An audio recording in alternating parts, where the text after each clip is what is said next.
Hello visuals, welcome back to the channel, welcome back to another edition of Superhero Wednesday as a comic book. It's sliding glistenly down my... It's this comic book glistenly... I was trying to do like one of them, raunchy sex books for women. I think my girlfriend just reads them instead of interacts with this because nothing glistens down here.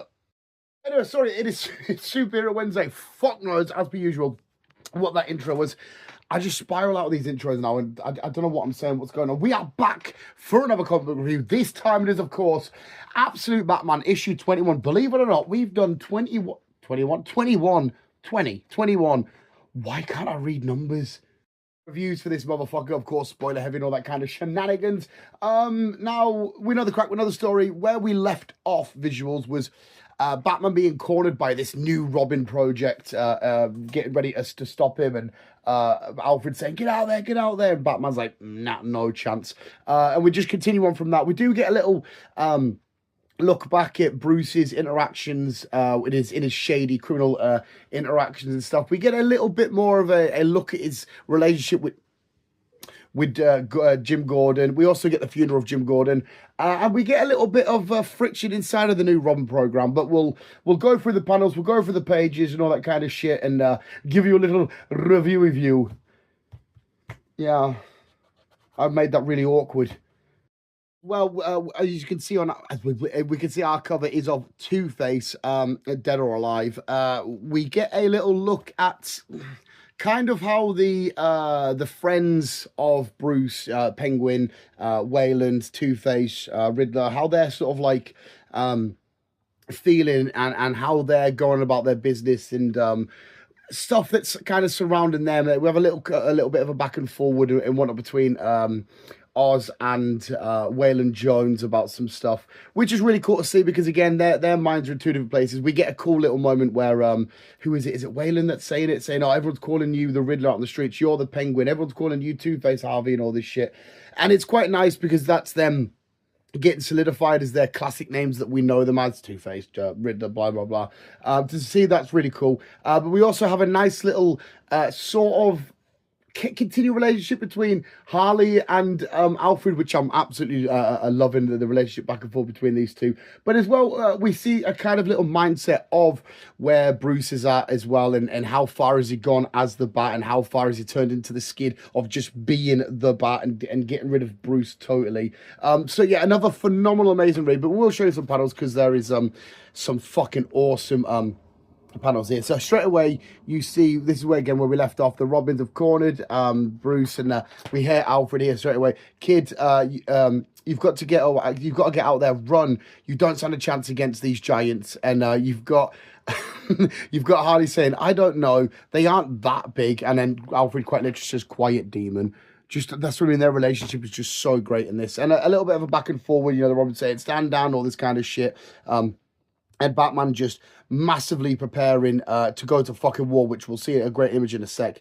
But we get to see some of the narration from Alfred there. So he's listening to Batman because we say, what does it say? Why won't you bloody listen? Oh, he's listening, Jeeves, just not to you. And we hear Alfred saying he's listening to Batman, and we get this fucking, just look at that. Look, what the fuck is happening there? And what's he saying in the top there? These are bad odds for you, because the Robin's saying how it's a bad odd for him. Oh, of course, it's the Straw Man part 3. Straight away, the battle ensues. The battle is undergo, and it's quite cool. I'll try and get you all the little shots there. A little back and forward. Batman getting some slaps in, him getting slapped about a little bit. But it's amazing because there's a moment where he gets absolutely plastered through a building and shit.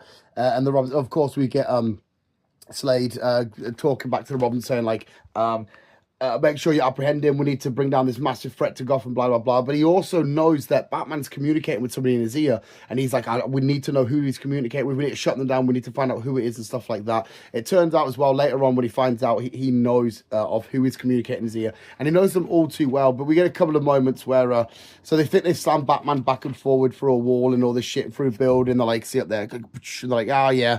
So what do they say? Active search recovery mode.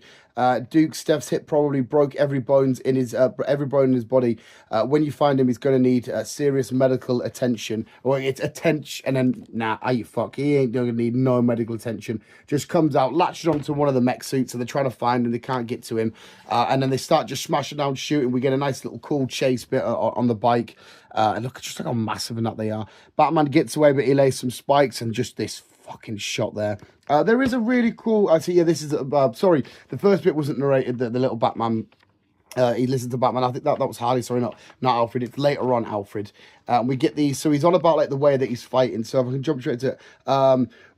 I've seen soldiers fight like this before, though, when it's no longer about the goal, no longer about the mission at all, when the only thing they're fighting for is for release. So obviously Alfred talking about his time in like military service and shit, and seeing soldiers fight like this and how crazy and nuts that they're going. And eventually the Robins end up taking down this massive building, which causes them to, this is where the friction kind of happens, because Dick's getting told to get back in his mech suit, and he's like, "No, fuck that. We swore to protect the city, not destroy buildings and all this kind of shit. I just want to double check and make sure that no one's kicking about and stuff." But we get this nice little moment from Harley talking about so where's she at with these bats? Most stay with their colonies for life, but some are wanderers. They'll stay with their colony for a while. They'll form bonds, build families, and then without warning, they'll just leave, strike out on their own. The thing is, even if they forge, if they forget the colony doesn't forget them. Talking about how the bats usually chill in colonies for ages, but some individual bats will go out and do their own thing and whatnot. And it's quite cool because she's basically saying inside of all this mess and this carnage, the colony is coming for Bat, and they know one of their own, and they're getting them out of there and getting them back to safety and stuff. And it's just quite nice the way that she's speaking about how bats act in the wilds to this little drone thing that they're doing here. So we get to this again, the little flashbacks, little moments of him being a bit of a naughty boy, and we get this nice little moment because Jim Gordon pulls up, and we have this little back and forward, and he's saying, it's not what your mum wanted. I'm sorry, Gordon, I just want to pay off my debt. And he's like, listen, your friends paid off the debt. They did what they needed to pay off the debt for you. And he's like, well, now I'm in debt to them. I'm doing this at my own free will and stuff like that. Because remember with the thing about the bat, the actual baseball bat, and they're on about so at the start here. So we go, and the best part is Bruce. He looks right back at him and says, "Go on, Bruce. I told him that the bat has no soft spot. It's made from oak." And so there's like this whole bat, an actual bat metaphor we're doing. And Gordon later on says there is a soft point of the bat. It's where it's getting its power from, or wherever it's been held by. That's the soft moment. But we have this little back and forward, but it ends with I appreciate Mr. Gordon, but you should go before you do though. I want to apologize for what I'm about to say. So he's letting him go. Listen, what I'm about to say, I don't mean, I apologize for it. And then we go back and he says, "You heard me, get out of here, you pig." And obviously everyone at the restaurant bit's like, "Oh yeah, go on, Bruce," and stuff, which is, it's quite nice because he's not a dickhead, is he? He's just kind of trying to show face in this moment. And then we're at Gordon's funeral, and they're all talking about different bits, and obviously Dick and the rest of the Robins are all there and stuff. And we're having this like lovely little speech about the best way to describe Gordon, how to send him off and all this kind of stuff. But the moment that I love the best is when the Robins are trying to console Barbara, Babs, or whatever you want to call her. And they're saying, regardless, we need to take Batman down, all this kind of stuff. And she ends with saying, then try to stop him, but don't do it for my father, because my dad, he approved of Batman more than he'd approve of you and your own initiative. Now, excuse me. And it's like, oh, they're all sat there at Gordon's funeral and have this little back and forth and stuff. And she's saying, no, he approved of Batman more than you. Then we get this really cool shot of the squad themselves. And yeah, where's the little bit? So where it says, all right, I'll ask you. You think Bruce did it? They're on about the death of Jim Gordon because obviously Batman's still getting blamed for it and stuff. So where's the bit I was on about before? Is face it, the guys we used to be, you might as well bury them in the fucking cemetery next to Gordon. Me, I'm not Ozzy anymore. I'm the Penguin. You have the crooks will call you Two-Face now. Eddie is some Riddler freak, and Way, to them you're Croc. We're monsters, and monsters need to help themselves. So they're all, like I said, going back and forward about how they feel about Bruce, the Batman. Did he really do it to Gordon and stuff? But they're also going over what's been happening lately. Harvey's been stalking this murderer guy. Oz has had a big guy shoot up and stuff. So we'll do their little. So there's Two-Face stalking. There's Oz having a bit of a shoot up and stuff. We even get a moment where the necklace gets ripped off. Remember the necklace that Absolute Wonder Woman helped Bruce get? Penguin pulls it off, and we see Croc Wayland sort of transform there. But this is towards the end. This is where it gets massively heavy. So we see Bruce at work doing his things, and he's getting told, "Hey, some of the investors want to say hi to you, Bruce. You know, Bruce, come over and whatnot." And we get, "Hello, Bruce. I'm Jack Grimm. So nice to finally meet you." And obviously, we know who Jack Grimm is in this fucking world, the little lunatic that he is. He comes over, and Bruce is like, "Fucking no, I know who you are." I try not to spoil it because I want to get to it in a sec. We get this little back and forward and stuff of just, fuck, look at that. This big mountain of a man swinging at him, and he's like, nah, because he's mega hard. But look at the height difference and shit, but he's a badass motherfucker. He's talking about, so it's not much to say, so I'll tell you this. There's no need for all that. Let's not make a scene. I know what you are. Yes, the man who made you, but back then you were just meant to be this funny side project, a footnote, but you weren't meant to, but what you've become, I love it. So we talk about, like, we know how the past and the history and the links of all this kind of shit has been helped to build the Bat. But as they're having this altercation, we see the transformation slowly happen of this Joker and absolutely terrify the Batman. Just look how fucking scary and menacing it is. Just look, you can actually see a little bit of fear on Bruce's face there, and a bit like, fuck, what's going on here? Fucking disgusting. And as he, where is it? I've skipped a page. Yeah, he's got to chuck him off there. He's got to chuck him off. Falls away he goes, but he actually catches him, and he says, "You don't get to do that yet, Bruce." And it's just fucking mean that he knows his name and everything. And then we have this nice little look at a nice up-and-coming event of a certain somebody that we're going to see.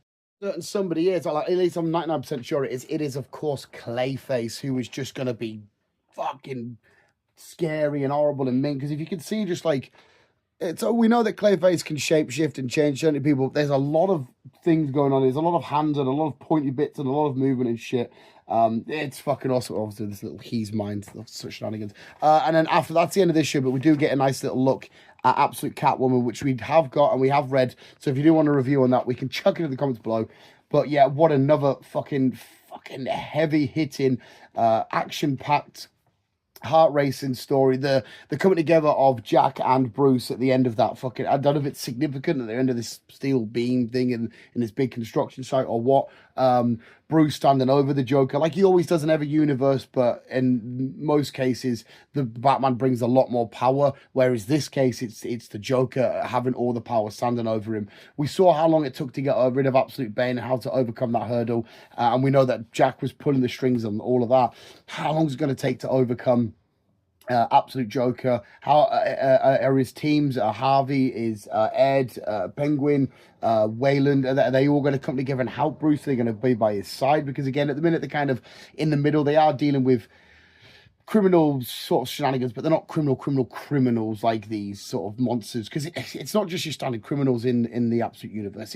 It's genuinely monsters. Again, we're gonna see Clayface like that, Poison Ivy monster, the Joker monster, Bane fucking might as well be a kaiju at this point. But yeah, fucking awesome read.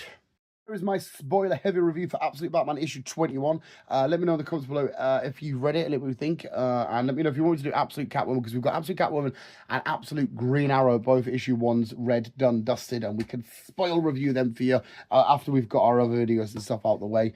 And as well, I think this is a variant cover we got. I think you can get all the different friends of Bruce, but this is the first one I saw, and I kind of liked it, and I thought, yeah, it's a cool picture of this Absolute Two-Face. I like that. The black and white tutu. But visuals, there we go. Let me know what you think, and apart from that, thank you for watching, and we'll always keep being you, and keep on web slinging on.